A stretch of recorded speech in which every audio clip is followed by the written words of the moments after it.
Hey crafters, welcome to a brand new Upcycle from Free project. If you guys have spent any time here on the channel, you probably know that I love upcycling, or taking stuff I got maybe for free, maybe secondhand, maybe from my closet, and changing those things up into something that fits maybe my life, my body, my home, my gifting needs for other people, something like that. I got to admit, the upcycled clothes from free stuff videos tend to be some of the more challenging projects, because not only do I need to get the stuff I'm working with for free, but I have to be able to see some project potential in those items and be able to figure out how to make something new out of them. In today's video, I'll show you some supplies that I got actually quite a while ago, started working on, and I'm just now finally getting to wear the garment that I made and share it with you. I will say the item that I upcycled is a new one for the channel, and definitely not something that I had originally thought about using, but I just couldn't leave that one behind. I really like the fabric, and I automatically started getting project ideas in my brain after I discovered this. So let me show you the piece that I'm working with today. See what you think. Was I right in taking it home or not? And come along on the upcycling journey. See what you think. Did I transform it into a worthy item? Tell you what, make yourself a beverage, get cozy. Let's dive in on this upcycle adventure, and I'll show you what we're working with.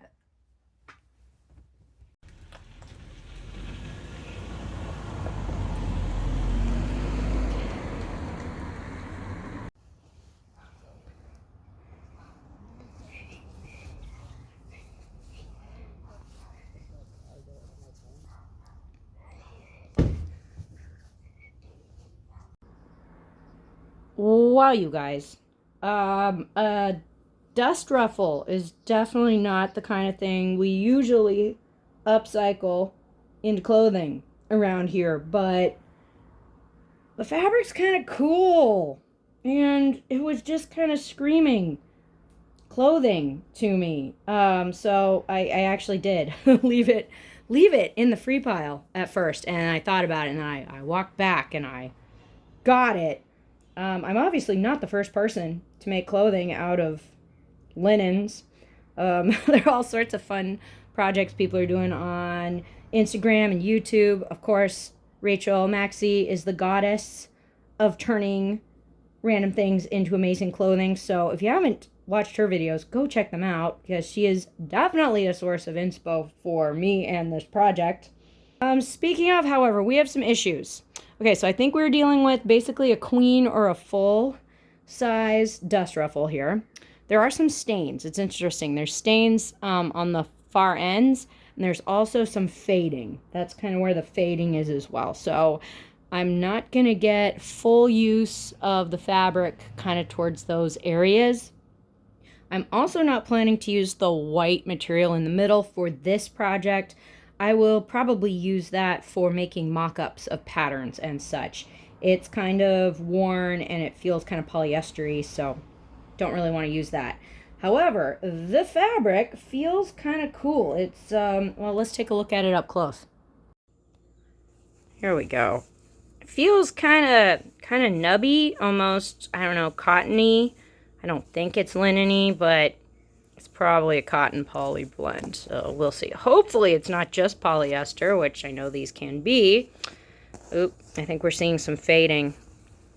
Oh yeah, definitely some fading down here. This should all be that color, but it's fading down here. Okay, so there's going to be some fading. When I first looked at the dust ruffle, I first was looking at this band and then the gathered fabric, and I was like, oh, I bet we could do a skirt using that. Maybe like a peasant skirt with, you know, multiple tiers of fabric. I still like that idea, and I think I'm going to use it, but I don't think I can use the fabric just as it is. See how it's like it's really thick, really chunky right here, this seam. This is turned under so that you don't have any raw edges showing. But if you had a whole bunch of seams like this on the inside of a skirt, I think it would be kind of chunky and annoying. So, I'm thinking of definitely using some of the strips of fabric to make kind of a peasant skirt. And then I'm probably going to use some of this band type material and maybe make straps, kind of like for a pinafore, maybe like a pinafore apron almost. Let's bust out a sketchy sketch and see what we're looking at. Well, guys, I've been looking at this fabric and trying to think of design ideas, and well, I don't know. I'm hoping this one will work with the fabric I've got, but not make it too ridiculously complicated. Yeah, we'll see. I am still thinking of that kind of peasant skirt with one tier of fabric that's gathered to the waistband and then another tier that's wider circumference and that's gathered to the top one. Probably have kind of an elastic waist. We'll see. I'm still trying to figure that out. It's either that or I'll need to have maybe a button and kind of a button in the back. We'll see. Then thinking of kind of like an apron front for the top, do like kind of just a square panel in the front and then straps that would theoretically crisscross in the back. You know, I'd hopefully be using this piece of the fabric for the straps and strap facing, and then possibly the waistband as well. And then, of course, the panels of the skirt would be this part, and this would have to be taken from that. Okay, I'm hoping that this will work. I think my first job is to kind of deconstruct and see how much I've got that isn't stained or like really obviously sun damaged. I think I do need to separate the band from the skirt of the dust ruffle just because of how darn chunky that hem is on the inside. I don't think I want to be wearing that like here. I don't know. Okay, I'm going to start cutting out stuff, and I hope something will work. Here we go.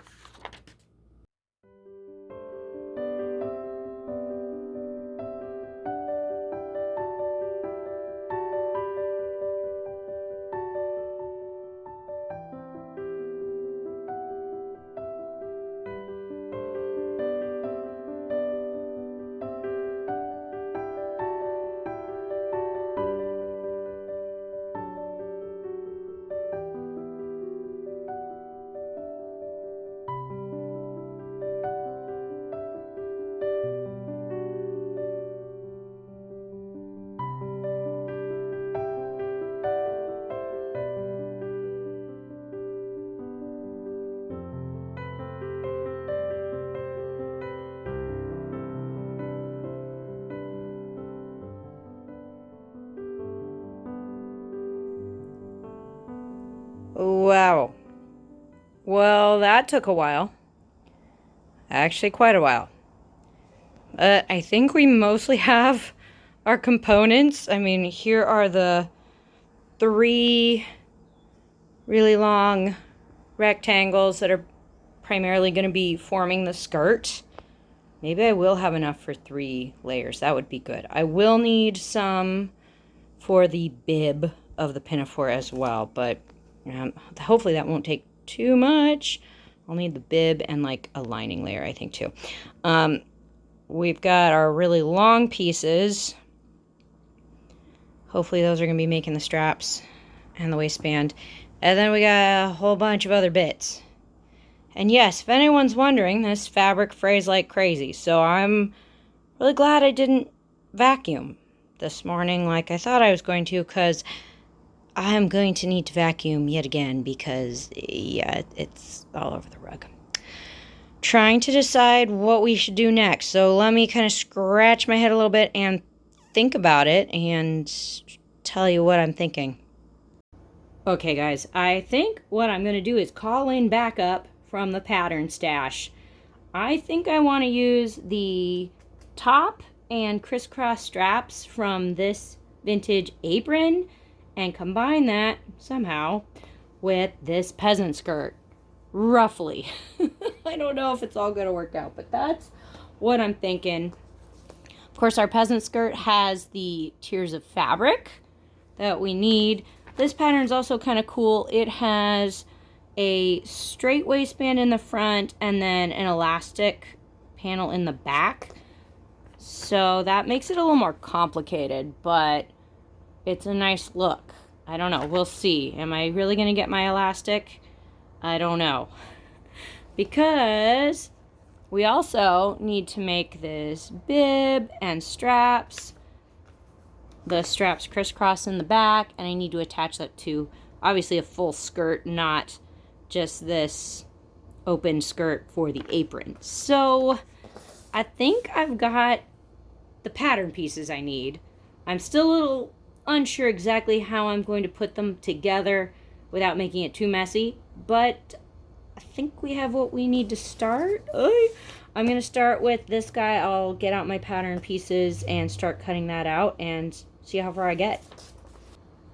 Okay, let's talk apron. You guys may remember from a number of years ago, I did make this apron and I used it for kind of a cottagecore meets 1940s outfit I was putting together. And I will say the aprons from this pattern collection definitely take some time. They're not super quick to make, especially not this one, but they're pretty cute. So, you know, hopefully we'll be okay. Here's what I'm looking at for our bib. Hang on.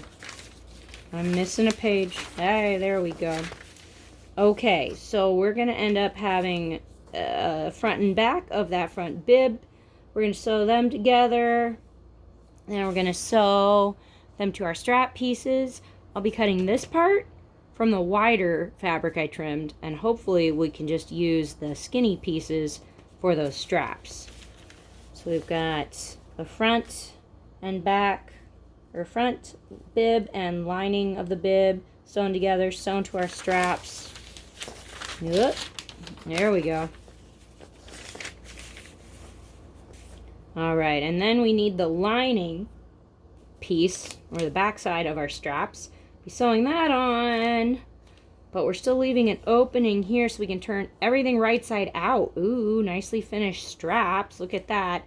And then we do have to do some hand stitching to stitch down the edges of the bib. For this apron, they have us sewing the bib to the waistband of the apron and then adding the lining of the apron waistband over this whole thing to make a really nice finished edge. Kind of like this. You tuck in all the straps on the inside and put the lining in, and it covers everything up. Takes a little head scratching. Looks really nice when it's done. It would be nice if I could do that with, instead of the waistband of the apron, but the flat waistband of the skirt. That might work. I don't know. I'm going to start with this, and we'll see how far I get.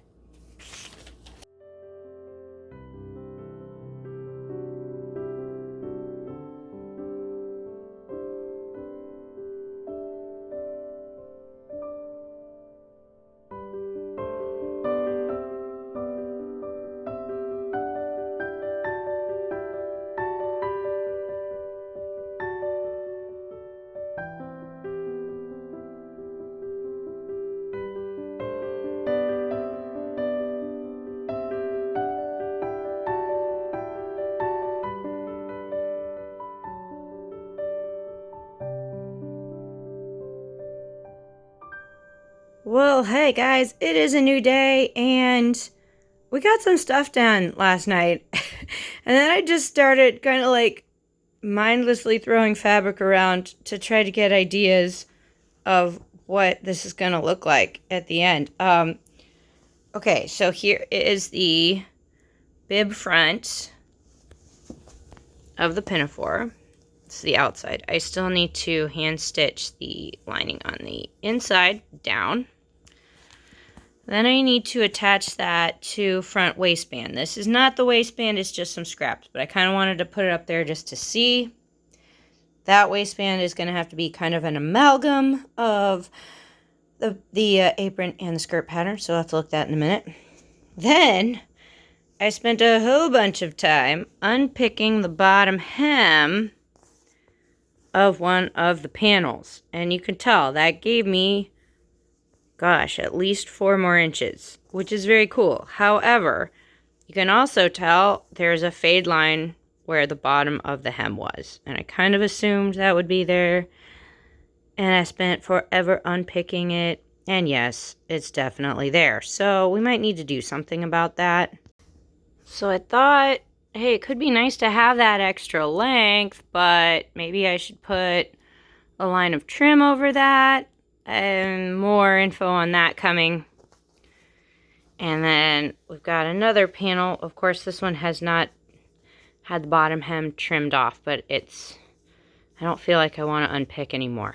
That took forever, and I hopefully don't need it. One thought was, oops, sorry, there we go. One thought was, use the apron top, the wider or longer skirt panel, and 1 ruffle layer. And I think that would be kind of a midi length on me. Maybe. I do kind of like the idea of the bottom ruffle. Of course, for the bottom ruffle, whichever one it is, I think I'm just going to leave the hem on the bottom. Hopefully that's not too chunky. It's kind of chunky. I don't know. 3 layers is kind of cute. But I also don't want it to be so big and puffy that it looks weird with this tiny little pinafore top up here.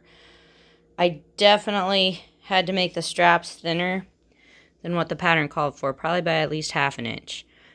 I also should have made them longer, I realized, because the apron has a very high waist. So I feel like this top could be a little bigger. I did make this panel slightly wider at the sides, and I did lengthen it a bit. So I'm glad I did that, but I'm hoping these straps will be long enough, because I kind of held them up to myself and they seem pretty short.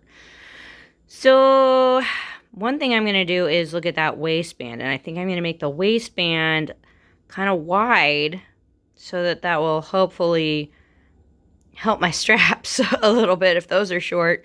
Maybe make this chunky kind of waistband yoke thing a little bigger. Maybe that'll help. Let's talk waistband.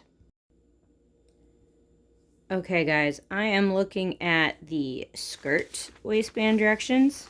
If this looks familiar, I have definitely done this pattern before. It's a little fiddly with this 2-part waistband, but I think that's actually going to help us for this idea. So they have you taking the front of the skirt top panel and gathering it to the front waistband piece. And then they have you doing with the back skirt to the back waist, or the back skirt piece. So you're doing the front and the back separately. Kind of weird, right?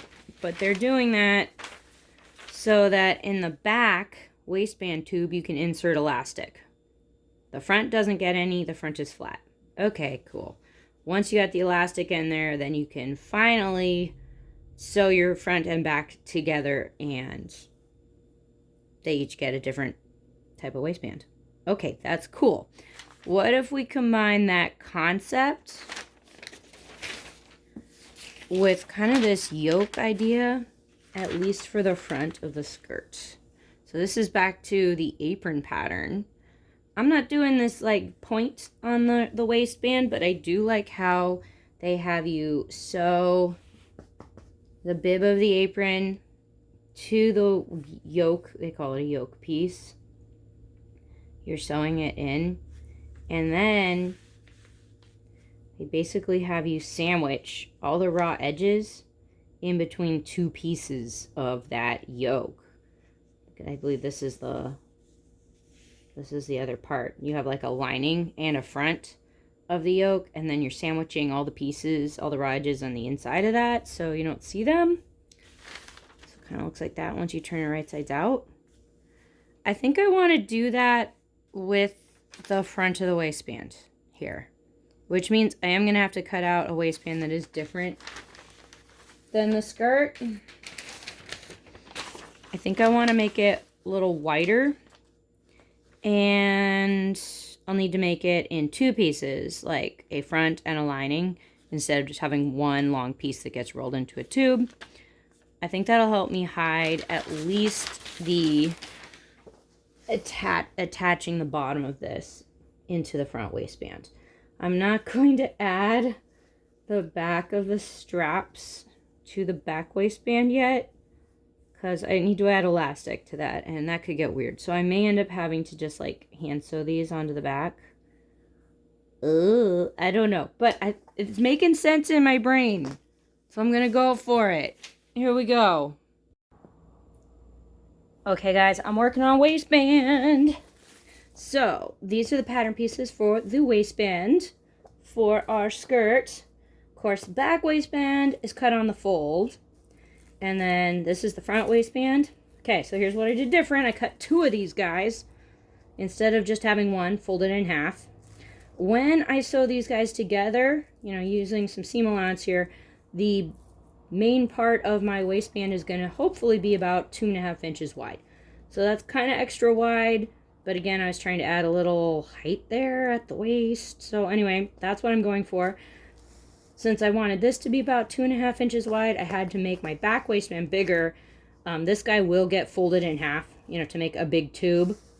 So I want my finished tube to be about 2.5 inches, but that's going to be 2.5 plus 2.5 because it's folded over. So that's 5. And then if I make it 6 inches, that hopefully allows for seam allowance. I think I got it. I hope I got it. Okay, we got to address that weird faded seam thing on the skirt really quick before I can do this. You'll see why in a second. Well, guys, I have been cutting out my fabric pieces for the skirt just to figure out how much fabric I've got and what skirt design I'm going to do. So these are the panels that I have undone the bottom hem on, and they are cut out to be the top and longest tier of my skirt. So they're cut out. I even have my gathering stitches up there at the top so I can gather them to the waistbands. But before I do that, I think we need to deal with those fade lines. Yep, they're over there. They're over there. I'm specifically looking at that one. There are technically two kind of ironing lines, but I think I'm looking at this one specifically. So one thought was, well, maybe I could get some trim, like some rickrack or something, and sew that on. I think that would be pretty cute. However, I don't really have any of that right now, and I would really like to just keep working on this project without interrupting. I'm also really into all of these vertical lines, and I don't want them completely and ironically broken up by a really attention-grabbing line right there. So I got on my sewing machine. I started playing around with some of those cool stitches that I never use. And I think I'm going to do like this vine. Granted, this thread is white, and I think I'm going to use kind of an off-white for that. But I think, you know, I'll just go right over that line and make it a little detailing. I don't know. It might still look a little funky, but I'm going to do it. I think, since this is going to be the top tier of the skirt, and I think I'm only going to have one other ruffle layer, I should probably add some of this embroidery to something else on the dress, so it's not just one line of it. So, I think I might also do it on the waistband. I could do it on the lower tier of the skirt, but that's a lot of fabric and I'm feeling lazy. What if I did some of this like right in the middle of the waistband? Maybe that would be enough. I don't know. I'm trying not to add too much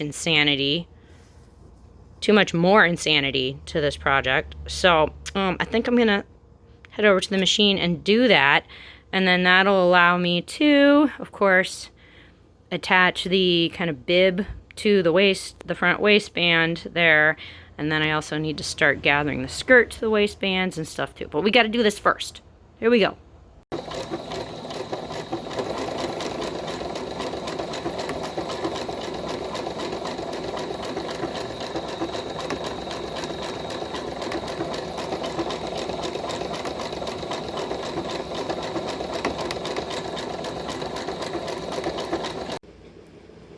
Well, guys, I ended up doing it to both fold lines on both panels.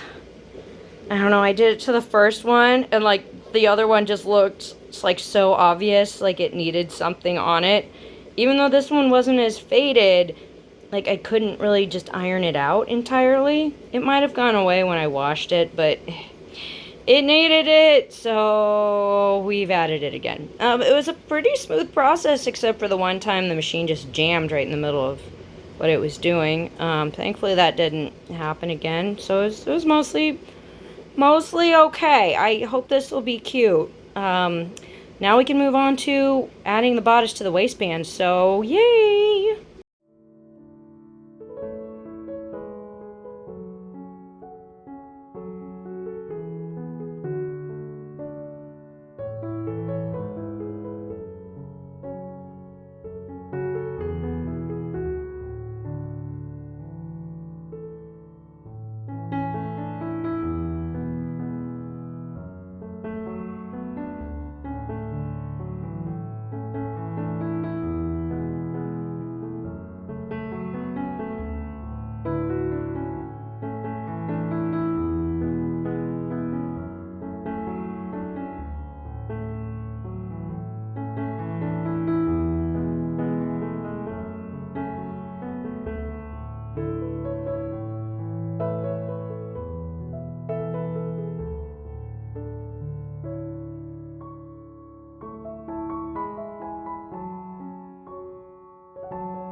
Wow, guys, we are at an exciting moment because when we sewed the side seams of the skirt, excluding the waistbands, of course, when we sewed those side seams, we finally got a dress or something kind of like it.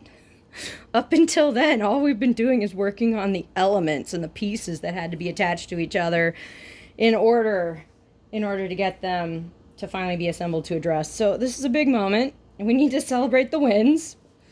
You saw that I did put elastic into the back waistband.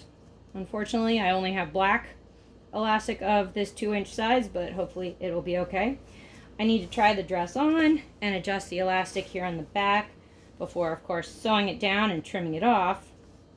Then, I haven't sewn our back waistband lining over the seams yet. So once this is trimmed,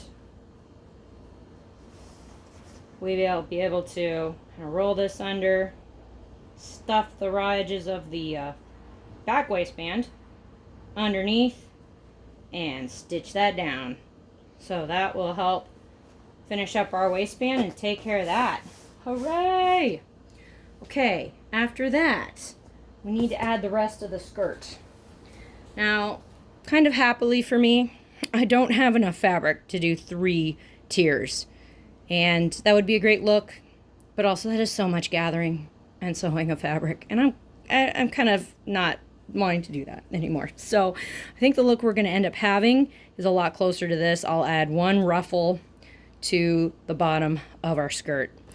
The proportions are going to be a little different. It might be a little closer to that skirt, just because our sizes of ruffles are different.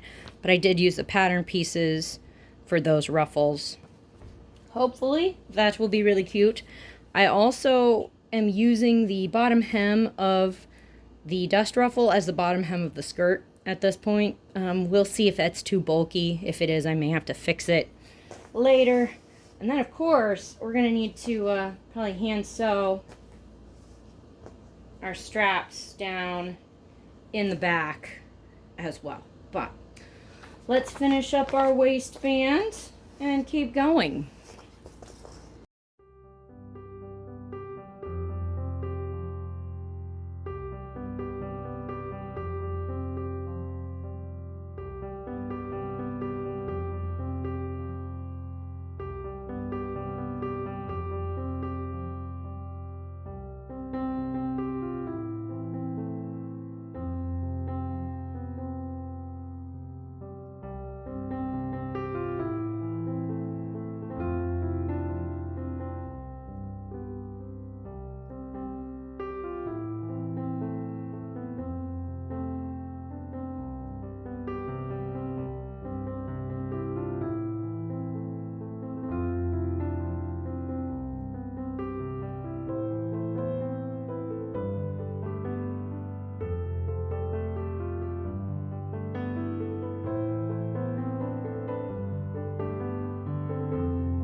Oh my gosh, you guys, and with that, we have ourselves a dress from a dust ruffle.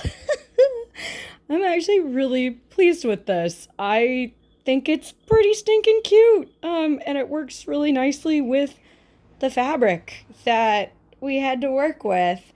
Last night I sewed the bottom ruffle of the skirt on there, and yes, that took a long time, but we did it. And then this morning I sewed the straps to the back, crisscrossing those in the back, and I've sewn those to the back waistband. We'll look at that in a moment. But overall, it's pretty comfy. I actually like using the chunkier hem at the bottom of the skirt. It kind of helps weigh everything down a little bit. I love the sewing machine embroidery details. In person, they are still subtle, but they kind of look like lace a little bit. So I enjoy that. I don't usually go for subtlety in my life, and when I can, I should go for it. I enjoy it. One thing I am not loving as much, I don't love the thickness of the straps on the top. I feel like just the top or the bib of the pinafore there could be a little wider to balance out the fullness of the skirt. I did have to trim the long strap pieces down a bit when I was using those band pieces from the bed skirt. I had to trim them down probably about 1/2 inch to get them all even, and so they're a little bit narrower than what the pattern called for. So a little wider I think would look nice, or I could have widened the piece in the middle even more than I did to kind of compensate for that. So just note to self, I think that would have been nice. Let's turn the dress over and look at the back with the straps. Okay, well, here is the back. Of course, we've got our elastic waistband. And then I just kind of found the middle point of that waistband. Oh, there it is. And measured out as best as I could from that. And then pinned our straps in place, tried it on, did a little adjusting, and stitched them down. You can tell I just a little whip stitching there along the bottom and some stitches there to keep them in place. Well, you guys, I'm really grateful that this worked out as well as it did. I'm super thankful for those patterns that I had that ended up helping me create the elements that I wanted. And I'm glad they were not too difficult to put together, kind of Frankenstein together those two patterns. That definitely worked out better than I thought it would. And although it took, a few burned brain cells in the process, it worked out. And it would have taken me so much more time if I'd had to, say, draft the bib of the apron myself or try to estimate how much fabric I needed for the skirt, etc. So super grateful that that worked out. Also, I'm getting some serious Maria from Sound of Music vibes with this project, and that can only be a good thing. So I think we're on the right track. Hey, if you guys get behind Maria-ing your wardrobe or making old stuff into new stuff, give this video a thumbs up and consider subscribing for more fun stuff from Partners in Craft. We're always up to something, and thank you to everybody for sharing the love and following us and joining in on our summer adventures. I'm going to put an outfit together, but before I do that, I need to vacuum my entire floor because there is little thread bits from this fabric everywhere. So I'm going to go do that, and then I'll show you what this dress looks like in action.